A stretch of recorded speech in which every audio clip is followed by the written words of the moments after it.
Heboh di media sosial Pasar 16 Ilir Palembang akan direnovasi dan berganti nama menjadi The Heritage 16 Ilir.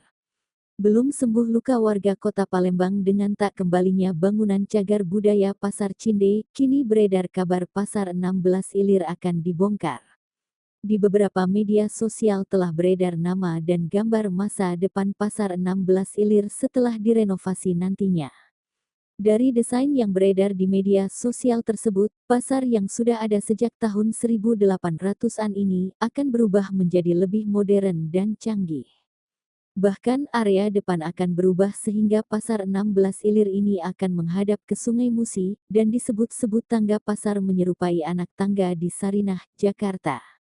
Berubah nama dari Pasar 16 Ilir menjadi The Heritage 16 Ilir juga renovasi, menjadi gejolak tersendiri di kalangan masyarakat. Banyak masyarakat yang berkomentar meragukan keberhasilan rencana tersebut, melihat tak kunjung selesainya pembangunan Pasar Cinde menjadi plaza. Kabar akan dibongkar dan berganti nama ini, belum ada penjelasan dari pemerintah Kota Palembang terkhusus Perumda Pasar Palembang Jaya. Sebagai pengelola, meski awak media telah mengkonfirmasi, namun hingga berita ini dimuat pejabat Pemkot Palembang belum memberikan penjelasan.